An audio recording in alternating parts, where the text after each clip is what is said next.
हमारी संस्कृति, हमारे संस्कार सदा रहें हमारे साथ। सब्सक्राइब करें तिलक। भक्तों नमस्कार। हमारे यात्रा कार्यक्रम दर्शन में आपका हार्दिक अभिनंदन है। हम आपको अपने यात्रा कार्यक्रम दर्शन के माध्यम से देश के प्रतिष्ठित, सुप्रसिद्ध व चमत्कारिक मंदिरों और धामों की निरंतर यात्रा करवाते आए हैं। इसी क्रम में आज हम आपको जिस पवित्र और पौराणिक मंदिर की यात्रा करवाने जा रहे हैं वो है कानपुर का द्वारिकाधीश मंदिर। भक्तों, कानपुर उत्तर प्रदेश का ही नहीं अपितु भारत का एक प्रमुख पौराणिक, ऐतिहासिक और औद्योगिक नगर है। इसका प्राचीन मूल नाम कान्हपुर था। इस नगर की उत्पत्ति का इतिहास संचेती के राजा हिंदू सिंह और महावीर कर्ण से संबद्ध होना बताया जाता है। भक्तों, द्वारिकाधीश मंदिर कानपुर के सुप्रसिद्ध और बहुचर्चित मंदिरों में से एक है। जैसा कि आप जानते हैं कि द्वारिकाधीश शब्द का तात्पर्य भगवान कृष्ण से है, जिन्हें द्वारिका का शासक या द्वारिका का स्वामी कहा जाता है। अतः कानपुर का द्वारिकाधीश मंदिर पूर्णतः भगवान श्री कृष्ण और श्री राधा रानी जी को समर्पित है। ये मंदिर कानपुर के कमला टावर के पास स्थित है। ये सर्वोदय नगर कानपुर उत्तर प्रदेश में स्थित राधा कृष्ण का एक आधुनिक हिंदू मंदिर है। भक्तों, कानपुर के द्वारिकाधीश मंदिर का इतिहास लगभग 140 वर्ष पुराना है। इस मंदिर की स्थापना ज्येष्ठ सुदी पंचमी वर्ष 1884 पूर्व भारत के सुप्रसिद्ध उद्योगपति सिंघानिया परिवार ने करवाया था। इसलिए प्रतिवर्ष ज्येष्ठ सुदी पंचमी के दिन बड़े हर्षोल्लास के साथ मंदिर का स्थापना दिवस मनाया जाता है। भक्तों, कानपुर के द्वारिकाधीश मंदिर को बड़े ही सौंदर्यपूर्ण ढंग से बनाया गया है। मंदिर के सभी स्तंभों और दीवारों को नक्काशी के द्वारा आकर्षक कलाकृतियों से सुसज्जित किया गया है, जो सहज ही यहाँ आने वाले भक्तों का ध्यान अपनी ओर आकर्षित कर लेता है। भक्तों, कानपुर के द्वारिकाधीश मंदिर के खुलने का समय प्रातः 5 बजे से 11 बजे तक तथा सायं 5 बजे से रात्रि 10 बजे तक निर्धारित है। अतः आप जब यहाँ दर्शन करने जाएं, तो समय का ध्यान रखें। भक्तों, कानपुर के द्वारिकाधीश मंदिर में दिन में 5 बार आरती होती है और 5 बार भोग लगते हैं। पहली मंगला आरती प्रातः 5:30 बजे, दूसरी श्रृंगार आरती प्रातः 7:30 बजे, तीसरी राजभोग आरती प्रातः 10:30 बजे, चौथी संध्या आरती सायं 6:30 बजे और 5वीं शयन आरती जो रात्रि 9:30 बजे होती है। द्वारिकाधीश मंदिर की आरती का दृश्य बड़ा ही मनोहर और विहंगम होता है। विशेषकर प्रातःकालीन श्रृंगार आरती तथा सायंकालीन संध्या आरती तो भक्तों का मन मोह लेती है।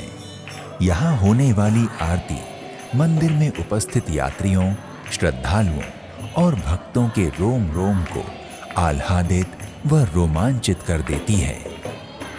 भक्तों, कानपुर द्वारिकाधीश मंदिर में यूं तो रामनवमी, दशहरा, होली, दीपावली और अन्नकूट आदि सभी त्योहार बड़े हर्षोल्लास के साथ मनाए जाते हैं, किंतु प्रमुख रूप से श्री कृष्ण जन्माष्टमी और ज्येष्ठ सुदी पंचमी को मंदिर का स्थापना दिवस विशेष है। इन अवसरों पर रंग बिरंगे पुष्पों, पर्दों और रंगीन खूबसूरत लाइटिंग से मंदिर को दुल्हन की भांति सजाया जाता है, जिससे इस मंदिर का अप्रतिम और अनुपम सौंदर्य कई गुना बढ़ जाता है। श्री कृष्ण जन्माष्टमी और ज्येष्ठ सुदी पंचमी को मंदिर स्थापना दिवस के पावन अवसरों पर कई तरह के धार्मिक, आध्यात्मिक और सांस्कृतिक कार्यक्रमों का आयोजन किया जाता है।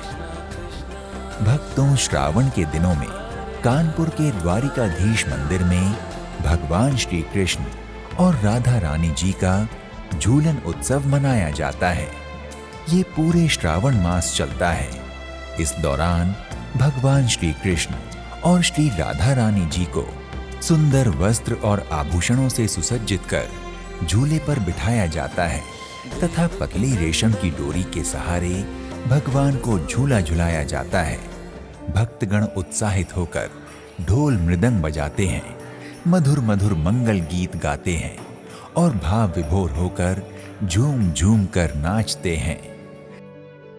भक्तों, कानपुर के द्वारिकाधीश मंदिर में प्रतिदिन श्रीमद् भागवत कथा का पारायण और प्रवचन होता है।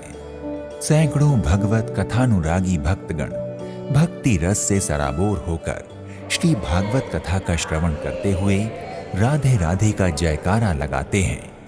कथा प्रसंग अनुसार कभी हंसते हैं तो कभी भावुक होकर रोते हैं। द्वारिकाधीश मंदिर से जुड़ी महिलाओं की भजन मंडली है।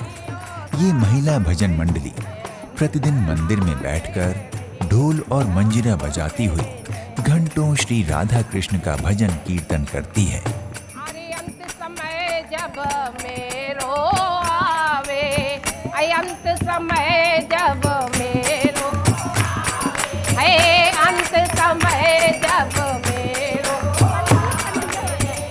कोई संगी साथी न जावे, कोई संगी साथी है, रुक रुक प्राण कंठ जब आवे, रुक रुक प्राण कंठ जब, अरे तू मेरे सन्मुख रही, श्याम मेरे नैन आगे, ओ श्याम मेरे नैन,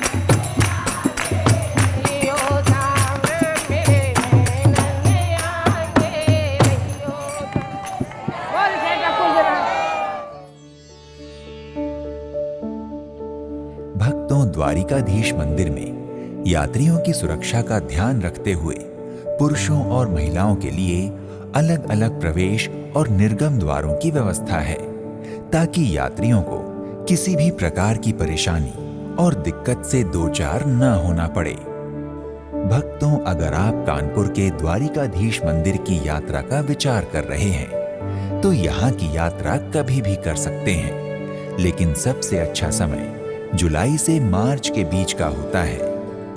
अगर आप द्वारिकाधीश मंदिर के आसपास ठहरने की कोई अच्छी जगह देख रहे हैं तो कानपुर उत्तर प्रदेश का ही नहीं बल्कि भारत का प्रमुख औद्योगिक शहर है, इसलिए यहाँ आपको ठहरने के कई विकल्प मिल जाएंगे। यहाँ धर्मशालाओं, अतिथि गृहों के साथ साथ मध्यम स्तरीय और शीर्ष होटल उपलब्ध हैं, जहाँ उचित समझें वहाँ ठहर सकते हैं। भक्तों, यदि आप कानपुर द्वारिकाधीश मंदिर की यात्रा पर जा रहे हैं तो द्वारिकाधीश मंदिर के अलावा कानपुर के आसपास नवाबगंज बर्ड सेंचुरी, फूल बाग, भारत माता मंदिर, कंपनी बाग, प्रयाग नारायण मंदिर, पत्थर घाट, वाल्मीकि आश्रम, शिव शंकर मंदिर, श्री राधा कृष्ण मंदिर, लव कुश बैराज, आशा मंदिर, जापानी गार्डन बिठूर, मोती झील और एलन फॉरेस्ट चिड़ियाघर जैसे कई अन्य पर्यटन स्थल हैं जहां की सैर कर आप आनंदित हो सकते हैं। यदि आप कानपुर के पर्यटन स्थलों की यात्रा करने की योजना बना रहे हैं तो आप यहां देश के विभिन्न शहरों से हवाई, रोड और रेल यातायात तीनों माध्यमों से आसानी से पहुंच सकते हैं। भक्तों, यदि आप कानपुर के द्वारिकाधीश मंदिर की यात्रा वायु मार्ग द्वारा करना चाहते हैं तो बता दें कि यहां पहुंचने के लिए मंदिर से कानपुर गणेश शंकर विद्यार्थी एयरपोर्ट की दूरी लगभग 14 किलोमीटर है, जहां से केवल एयर इंडिया की उड़ानें हैं। कानपुर से लखनऊ का चौधरी चरण सिंह अंतर्राष्ट्रीय हवाई अड्डा 77 किलोमीटर की दूरी पर है। कानपुर और लखनऊ दोनों एयरपोर्ट से बस और कैब के माध्यम से आप द्वारिकाधीश मंदिर आसानी से पहुंच सकते हैं। कानपुर सेंट्रल रेलवे स्टेशन देश के 5 प्रमुख रेलवे स्टेशनों में से एक है। दिल्ली, लखनऊ, भोपाल, पटना, आगरा जैसे शहरों से कानपुर के लिए कई एक्सप्रेस और सुपरफास्ट ट्रेनें उपलब्ध हैं। रेलवे स्टेशन से द्वारिकाधीश मंदिर के लिए ऑटो, टैक्सी और बस की सुविधा उपलब्ध रहती है। भक्तों, अगर आप सड़क मार्ग से कानपुर के द्वारिकाधीश मंदिर तक पहुंचना चाहते हैं तो बता दें कि कानपुर शहर उत्तर प्रदेश और इसके पड़ोसी राज्यों के विभिन्न शहरों और कस्बों से सड़क मार्ग द्वारा अच्छी तरह से जुड़ा हुआ है। कानपुर का इंटरस्टेट बस स्टेशन शहर का मुख्य बस अड्डा है। कानपुर पहुंचने के लिए आप कई निजी बसों और सार्वजनिक बसों का लाभ उठा सकते हैं। भक्तों, अगर आप भी कानपुर स्थित द्वारिकाधीश मंदिर की यात्रा करना चाहते हैं और श्री राधा कृष्ण जी का दर्शन परसन कर उनका अनुग्रह चाहते हैं तो यथाशीघ्र यात्रा का श्री गणेश कीजिए। इस एपिसोड में इतना ही। किसी और धाम की यात्रा में आपसे फिर भेंट होगी। तब तक के लिए हमें विदा दें। नमस्कार। इति शुभम।